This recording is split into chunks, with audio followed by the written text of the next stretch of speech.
We're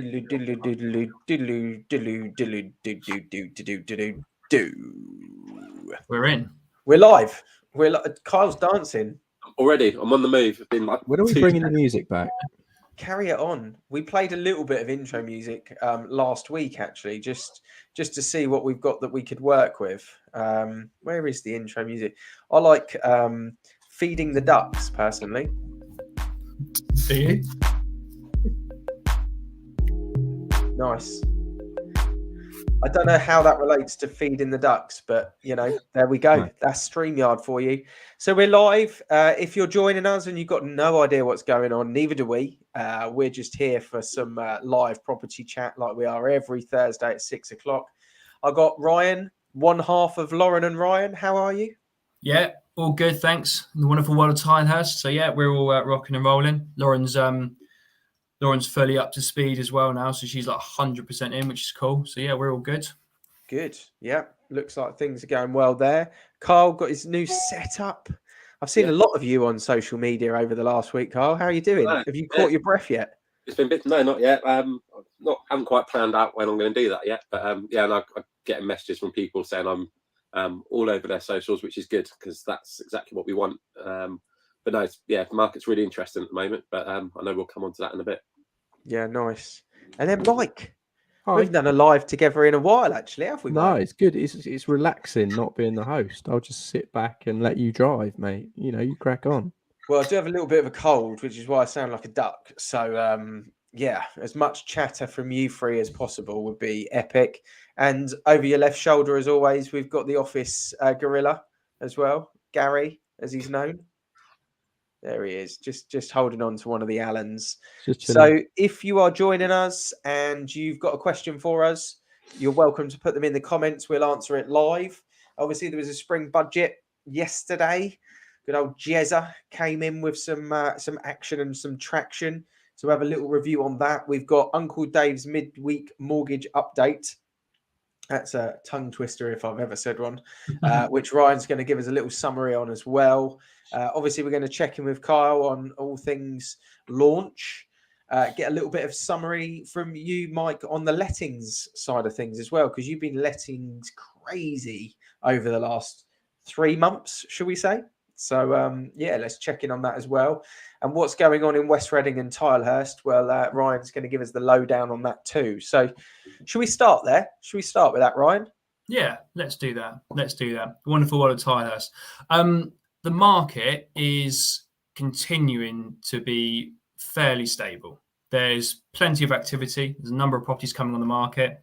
Things are still selling. As long as they're priced correctly, they are still selling, which is good. But market seems to be, it's found its feet. It's quietish start to January. But sales have been increasing, which is good. Still a huge amount of reductions happening. January was out of this crazy number. February was even higher.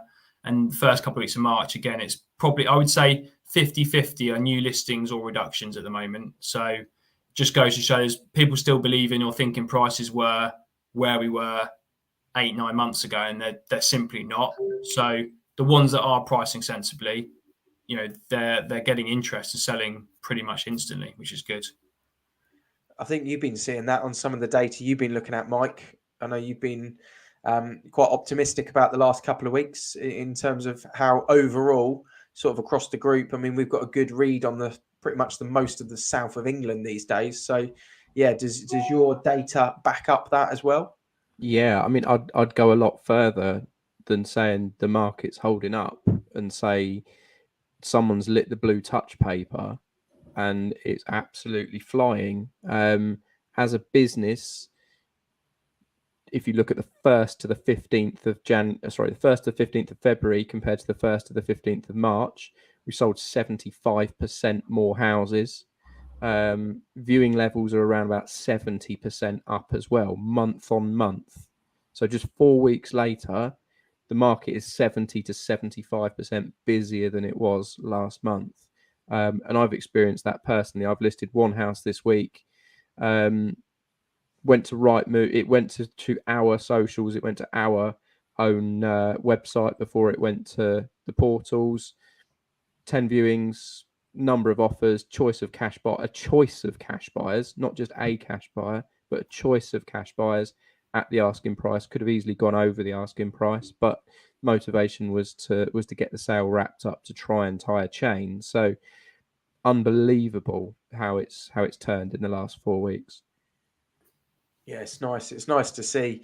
I think the statistics probably around the country haven't quite rippled that way, but definitely in the southeast, we're seeing more traction. I guess, Ryan, a lot of the price reductions, and Kyle, you've probably seen this in what you've been looking at, but a lot of the price reductions are just from where people maybe just incorrectly gave an analysis on the market, really, and they're almost trying to do last year's money for this year's money, and it's not the same. It's 10 to 12% lower than what it was at the peak of last year, I would say, which overall is probably, I don't know, 15% up on pre-COVID money. So depending on which way you look at it, Yeah, as long as you price right, you're okay. Is that what you're finding, Ryan? Is that, price it right, get it sold? absolutely. Yeah, absolutely.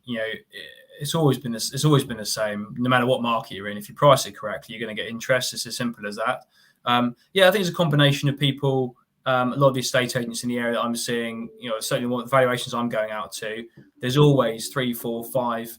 One lady that nine estate agents out. Why you need 9 estate agents, I don't know. But and I sat in one living room. I was the last agent out, and I said, "What's the variation in prices you've had just out of interest?" It's a 2-bed flat, had £35,000 difference in price from the lowest valuation to the highest, from 250 to 285. Right. And I was like, how can they even? All the evidence is there. It's 100% worth 260. Like, how can it be so wrong? And that, I think that's a problem. You get, not saying people that should do their own research. They should do, but if someone prices it too much, and the problem is it'll go on at 280, 285, and in 2 weeks' time it'll be down at 275, and 2 weeks after that it'll be down at 265. Just wasting a month of your life, and then you're going to get less price anyway. So it's a bit silly, really. Yeah. You wanna act quickly. Carl, I come to you because Dan and Neil have joined us. They are asking or suggesting and saying that they're seeing a great number of buyers offering on homes. Do you feel people are now thinking this current market is here to stay for a while? So what's your thoughts? Are we locked in now? I mean, we'll talk on Uncle Dave's update whether things are seesawing, going up or down in one way on the rates perspective. The fallout from the budget yesterday was, from the pound's perspective, the pound as of today sits as strong as it has done all year against the euro. The stock market is potentially impacted by what's going on with these banks a little bit more than anything else, but they're fairly stable, it feels like, in the market. And like Mike says there, if anything, we're on the up. So what's your take? Are you thinking, this is here to stay for the remainder of the year in terms of a bit of stability? I feel like if there's anything we've learned from the last 4 years, never kind of looked or don't want to look too far ahead. But I feel like right now we've got more stability than we've had for a very long time. Yesterday's budget in terms of properties kind of like meh, and it's obviously other areas that it's impacting, but kind of echoing what Ryan was saying about the reductions, I guess where I am, what I'm seeing quite a bit of are properties that came on at last year's price, and they've maybe left it 6, 7, 8 months before bringing in a reduction.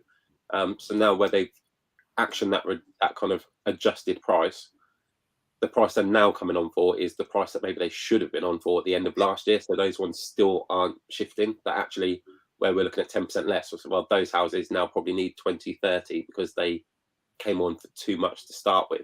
But certainly newer properties coming to the market, more seem to be coming on at the right price. There's still a few out there. You look at it and go, someone's put some boots on that and bought that one at a higher price to win the business. And you know what? I don't mind that. Those ones can sit there. The ones coming on the correct price are going because buyers have got the confidence again. We've had a few months of that stability. Mortgages are what they are. Rates are what they are. And people are just getting on with it. People have to move. So yeah, totally agree. When you got to move, you got to move. If you need another bedroom, you need another bedroom, right? Yes. So, that continues. We're going to see less people move this year, but I think what most people are interested in are what will happen with their home value. And it seems like we're kind of somewhere leveled around it. I'm going to touch on a question that Sean's got about fees in just a second, because that will get people talking. First thing I want to do is kind of just summarize on yesterday's spring budget review and thoughts. There wasn't much from a property side of things, but there seemed to be a lot of things from, I guess, from an industry point of view, from an economical point of view, and growth, really. I think that's the key phrases. I think Jeremy said at the end, if you watch his YouTube videos, like quite a good 5-minute summary video, but he expects that we will not go into recession this year. Inflation will be halved off the back of what's going on in yesterday's budget. The government debt is being reduced, and growing the economy is the number one goal. And I quite like the whole growing the economy thing, because what I like with what seems to be happening at the moment with the current government is they're very much focusing on that kind of end goal: build the economy, get the economy working, bring stability, and everything will ripple back down into the right way, rather than kind of trying to almost focus on the bits at the bottom that maybe people want to hear, that has a negative impact on the top, which is probably what we saw in the last budget hand grenade. Some of the things that were kind of spoken about, I thought that was really intelligent, was the childcare element of things. Mike, your little one's moved past that, as has yours, Ryan. Mine is going to, unfortunately, my 20-month-year-old is going to miss out on when it impacts next year. But Carl, for you, it's going to have an impact with your little boy, because at the age of 9 months, as of next year, he will be in a position where you can get 30 hours childcare, whereas previously he had to be 3 years old to get that.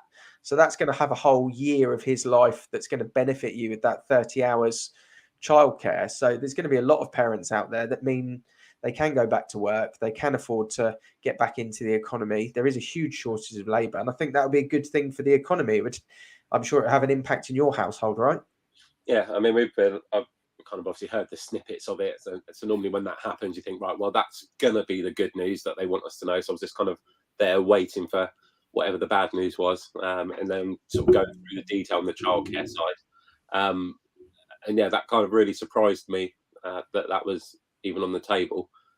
So yeah, next year that will make a massive difference. I guess we're probably just looking at kind of what we'll save there. We'll just go probably straight to the gas electric anyway, but at least there's something to go towards the gas and electric, rather than thinking, oh, where else can I get that from? Yeah, it'll make a massive difference. And when you look at the kind of numbers across Europe, I think the UK were like, what, in terms of salary percentage that goes on childcare, I think we're like one of the most expensive. I think it's like, was it 22%? All I know is it's a lot. That's all I know. It's a lot that goes on childcare. So I think it's someone at some point had to be saying it's great that the government have actually acknowledged that, because it's been shouted out and called out for quite a while now. Yeah, for sure. My box next year. Shame it's not this year, but I'll take it next year. Well, it starts 1 month after Lily turns 3 in my household, so we missed the real benefit of it by a month. I mean, Mike, Carl talks about fuel and energy, but the good news was there was due to be a fuel increase that got abolished, so that fuel increase is not going to happen. And then the energy price cap got extended by 3 months. So there's some quick wins and some benefits. There's a lot of stuff for the workforce support as well. What was your overall sort of take on it? Have you managed to digest any of it at all? And what's your gut feeling? Positive, negative, not really fussed? I think they were being intentionally quiet on this budget, given what happened last time round. So we're never really going to unveil anything that was going to change anyone's lives. I'm confused about the whole build business, help business kind of rhetoric, to be honest, because they're thumping up corporation tax by about 25%. So in order to build business, you're going to tax them by another 25%, which is a bit of a I haven't quite got my head around that one yet. The big ones, not everyone, right? The ones that are making over £250,000 profit. Up to, yeah, anything. So if you pay 19% corporation tax on £50,000 profit, and then it goes up 20, 21, 22, 23, 24, 25 if you're making £250,000. So anyway, that's a bit of a bugbear of mine, that they're helping business while not just adding tax, but going from 19 to 25, which is something of a hike. Yeah. Yeah, I felt it was pretty vanilla, but I kind of felt that they were going to do that because they wanted this budget to pass without any real comment on it. Well, there we go. That is our summary. Ryan, anything to add from your point of view? No, all good. No comment. I just look out for the property bit, so there was nothing there. So yeah, it's fine. Yeah, as I think Mike nailed it there, they didn't want to cause a fuss, did they? So it's and that's what they've done. They've got through it. No one's really talking about it. It'll be old news by tomorrow. Yeah. I think there's some bigger things going on in the world at the moment. Talking of big things in the world, Uncle Dave, the man with a plan that knows about mortgages, he politely sent us a lovely email, which has given us the update on the weekly rates. And Ryan, I think you cast your eye over that. So Yeah, what's the summary of this week's mortgage news? I've got it in front of me, but it's on this screen over here, so I'm going to have to face away from the camera to talk about it. But basically what he's saying is a mixed bag with interest rates this week anyway. He said Barclays and Accord have actually increased some of their rates on the residential products. However, Halifax and HSBC and Virgin have reduced some of their rates. So I think it's kind of in that normal market where we saw before, banks want business, reduce their rates, get a load of business in, put them back up a bit, and it all levels out. And it's kind of everyone finding their feet. But some really good deals there. He does talk about, I didn't actually know too much about this, but the Silicon Valley Bank in the US going bust last week. Yeah. And it was, there was a little bit of a wobble in terms of what was going to happen. He said it's reminiscent of 2008, but the US and UK markets, banking sectors certainly were very quick to say, look, don't worry, we're in a very different place now. Everything's cool. Just chill. Yeah. So that's reassuring. But it did say there, with that sort of volatility in the American market, he kind of said the Bank of England may look to slow down or even stop increasing interest rates, as they were probably going to do for the rest of this year. So that's a positive.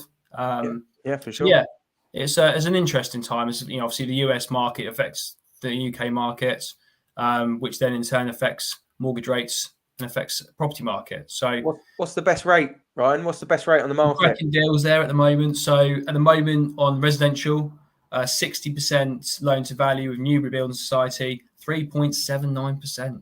3.7. Okay. That's on a 3-year fixed. 5-year fixed with Virgin, just over 4%, so 4.04. It's 5-year fixed on 60%. The best 90% deal at the moment, 5-year fixed with Virgin also at 4.45. And you've got a 95% deal, 5-year fixed at 4.9. So nice to see some 3-year fixed deals. Yeah, that's nice to see those with some good rates. Mike, me and you were talking about the Silicon Valley Bank. Silicon Valley Bank. I should say that correctly. SVP. Yes, we were talking about that while you were tucking into some lobster special that the chef had created for you in the Foresters. It was quite a romantic breakfast, that one. And I mean, our overall take was, what we were looking into it, it's just going to be swept up. It's just someone's going to take it on and it's just move on. I think the economy won't really see a massive impact from it, is the way that we looked at it and what we'd read into correctly. Yeah, I mean, it seems like it. The bank has obviously got into its own problems. US government have guaranteed it, and it sounds like HSBC are going to swoop in and take the asset, rather than sort of national federations having to really do big bailouts. Interestingly, as a Swiss bank, Credit Suisse, have run into problems today as well. So it's not a totally isolated incident, but again, it's how that affects people's day to day. Because again, the Swiss government are literally just going to pop loads of money into it to stop anything from happening. It just depends how many times it happens in how many countries, I suppose, and to see whether it's coincidence or whether it's a little bit of a situation that unveils itself. Yeah, it could be scary if everyone starts trying to pull money out of the wall, because I don't think it would work. I mean, You'd have to I print got it. It doesn't exist anymore. I got a skip delivered and For paid all your cash. money. I paid cash, and I had to go. I had to go to the hole in the wall, and I couldn't even remember my PIN because I just use Apple Pay for everything. It's just not a thing, is it? Cash anymore? But there we go. That's At least you life. got somewhere to put your money when you draw it out now. Yes, Mike, give me a lowdown on lettings. What's Avocado Mike's lettings market review? Let's have that inside 3 minutes. What are you saying? Okay, so unfortunately for most, rent prices continue to absolutely rocket, because for every property that's listed, there's probably 30, 40, 50 people who want to rent it. So there's a massive imbalance on demand and supply, which, going back to government, has been caused directly by the government, in the additional regulation and issues that they've caught, and taxation of the rental market. So if you're a landlord and you're continuing to be a landlord from a revenue point of view, good thing. If you rent your property this year, you probably get 15% more for your property than you did last year. These things are really tracking with the crazy inflation rates that we're seeing. If you're a tenant, it's bad news. Whilst your costs, whilst your energy have gone up, whilst everything else gone up, the rent is going up as well. So it's causing more tenants to stay put, which is exactly what I would do, which is causing that ripple effect that not enough properties are coming available. Well, thank you for that. It doesn't seem to be changing, month on month for that, does it really? With lettings, it's just it's not going to change fast either, because there's a reasonably fixed supply of rental property in the UK, which is in most cities and towns dropping. Yeah. Okay. As I put in the comments there, Q&A, if anyone's got any questions for us. Ben's joined in. He said hello. Going to touch on this one. Cost of living rising. Will we see estate agents start to raise their fees? It's always been a race for the bottom in the tough markets, but what's your take on future fees? Fair conversation to be having at the moment. I had a call come into one of our colleagues yesterday, and I picked up the answer phone message, or I picked up the email and gave the client a call back. Didn't want to give their address, didn't want to give any information whatsoever. Just simply wanted to know what fees we charged. And I explained the situation, that it's business owners, it's their prerogative to charge what they see fit. And really, he and I said to him, what's the reason behind that? And this chap simply said, I'm going to go with the estate agent that's the cheapest. And I said, well, that definitely won't be us. I can 100% guarantee that. And it just got me thinking, are we still in this kind of world where people think, all agents do the same thing, and if I'm going to go and get some eye surgery, I choose the cheapest eye surgeon. If I'm going to let someone play with my biggest financial asset that I'll probably ever own in my life, I'll let someone who's the cheapest deal with it. I mean, it does seem a little bit bonkers. The race for the bottom, Ryan, it's one of those things where I have to say it, but if you're going to use the cheapest estate agent, chances are you're going to use the worst estate agent. That's just the way it is. There's a reason. That's where they value their service to you. And it's a gamble, is it not? It absolutely is a gamble. And I don't like, fees are always a hot topic. And funny you mentioned that. I literally, Matt Barrow and I were filming our podcast. Sorry, I'm not ashamed of plugging that, by the way. What's it called? At the Living Room Chat podcast. But no, we were just about to hit record, and I had a call come in from a lady wanted to book a valuation. And so took the call. She'd been recommended to me by a client I've just exchanged on their house. She's been on with 2 agents over the last 6 months. Neither have sold it. And she said, what's your fees? And I was like, well, it's not really relevant at the moment. I haven't told you what I do yet. And she goes, well, both other agents are charging less than 1%. I was like, cool. Have they sold your house? And they went, well, no. So it doesn't matter if they were charging 10%. They haven't sold it. So it's irrelevant. So I said, I can tell you now, we are more than 1%. Okay. But what I want to do is spend a bit of time talking to you about everything we do. And at the end of that hour chat, if you don't see the value and you don't want to pay more than 1%, that's cool. Like we won't work together. It's no problem at all there. And I think people get so hung up on fees to start with, whereas you have a cheap fee and there's and a boo-hoo for estate agents making not much money. But if an estate agent isn't making that much money from a particular sale, where's their motivation to push and get that best price for you? Because they just don't. They won't really care. It's just a numbers, and I think that's the difference with the self-employed model, and not just Avocado, but self-employed estate agents. It means so much more to us, and it's not a case of us wanting to get more money so we can get bigger cars and better houses, whatever it may be. We're generally offering a great service for it. So I think the race to the bottom has been happening for an awful long time. Where I'm based in Tilehurst, some of the agents, they just need to. I just want to go into their offices and say, guys, you're worth more than this. You're good estate agents. You're nice people.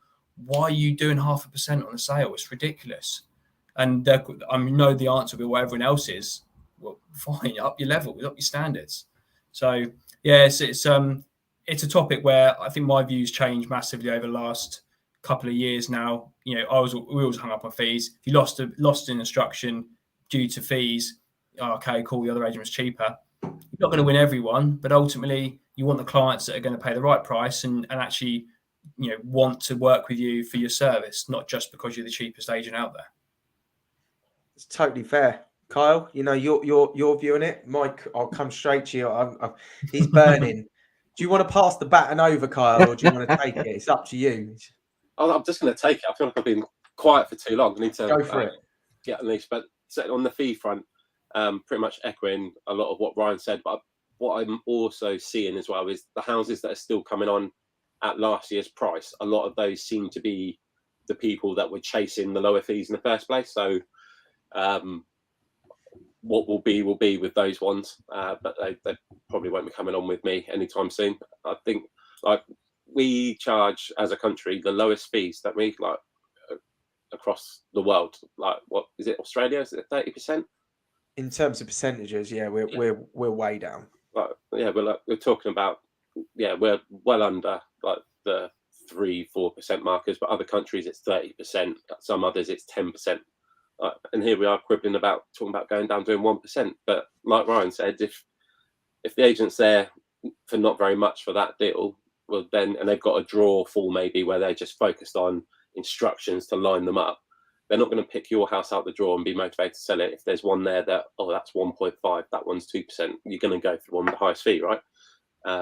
It just doesn't make sense to be quibbling a fee when you know that someone can do a better job. And like Ryan said, especially when you've tried 2 agents at low fees, they haven't sold your house, you're looking at other agents who are selling houses. What are they doing differently? You're not going to get it for pennies, are you? I mean, you pay peanuts, and I won't finish the rest of that.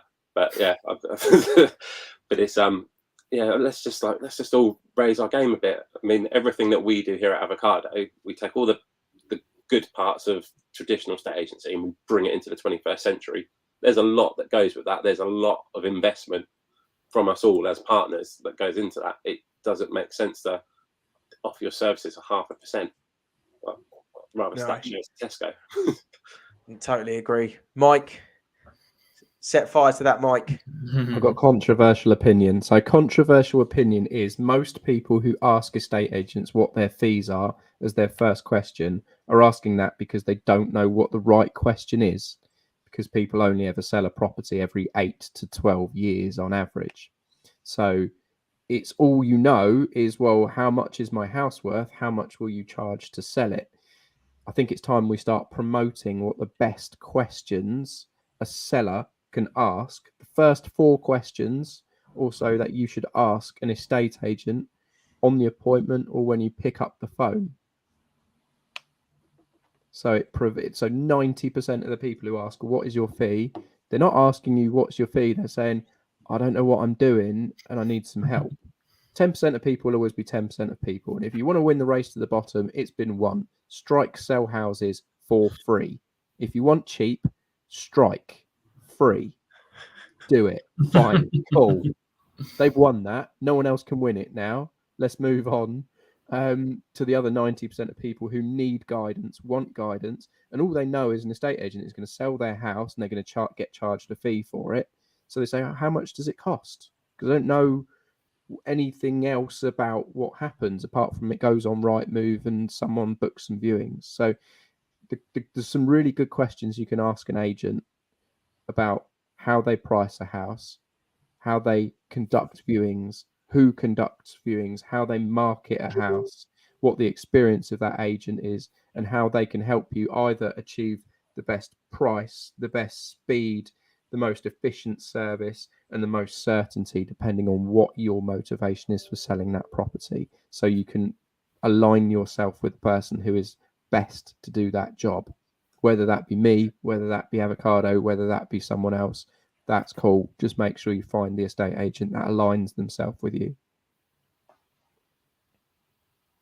Ian?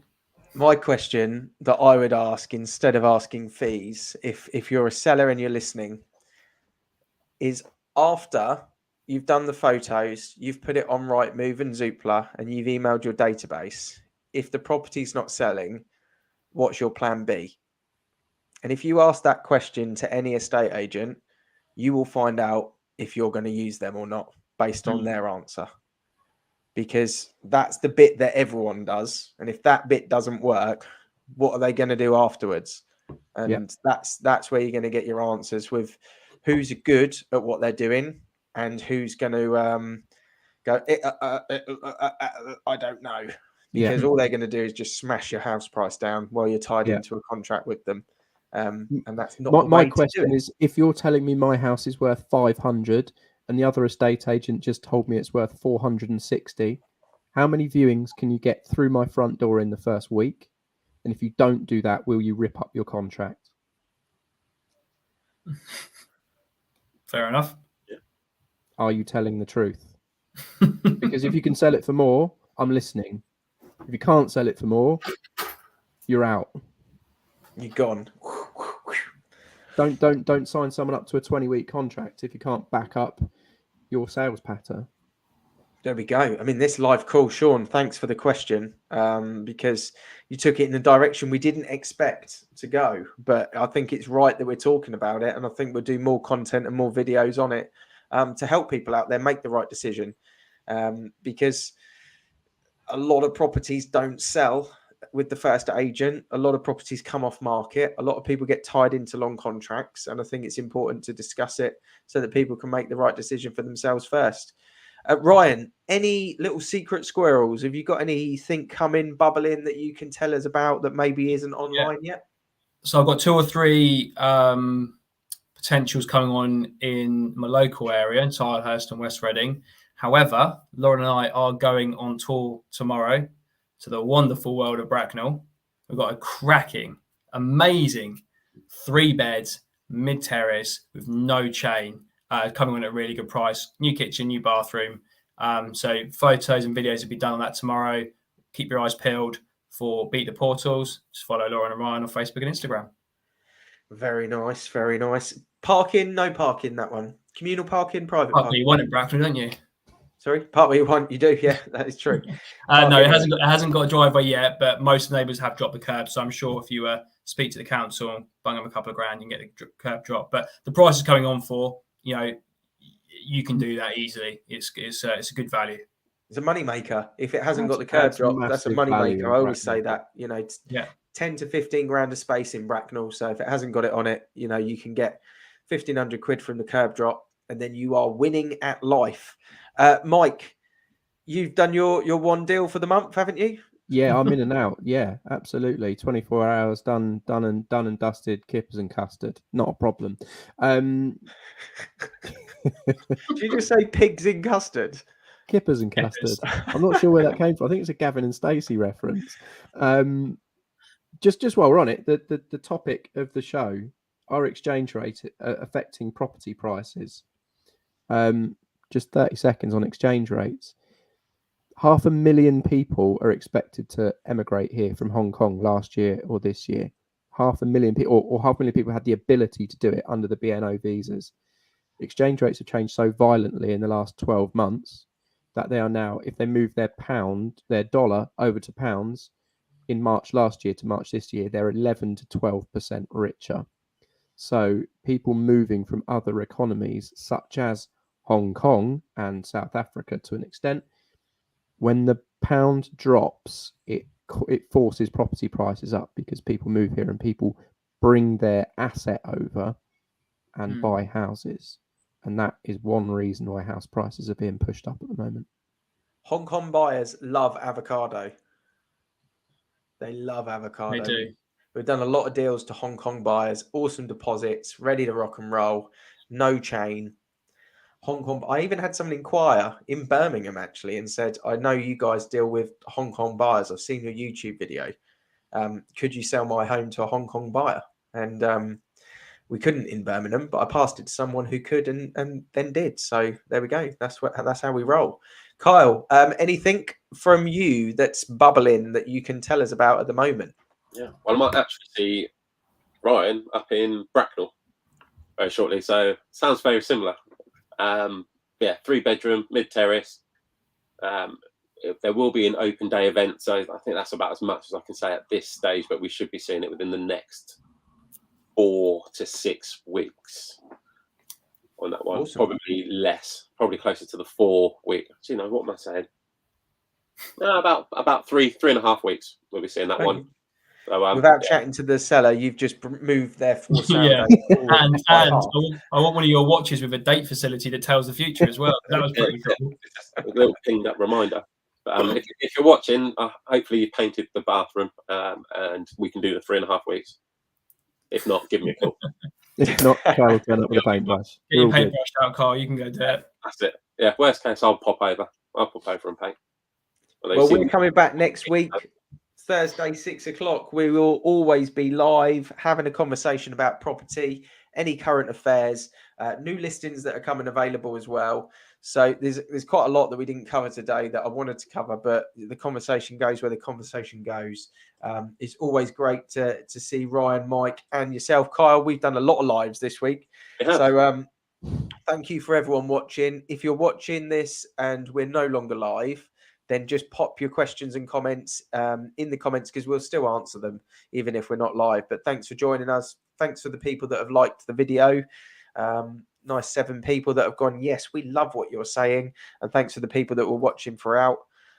We've got Sean just coming in and saying, yeah, great chat, guys. Thanks for the top answers. And thanks for your question about fees, Sean. It sparked a good conversation there. So, yeah, see you all soon, gents.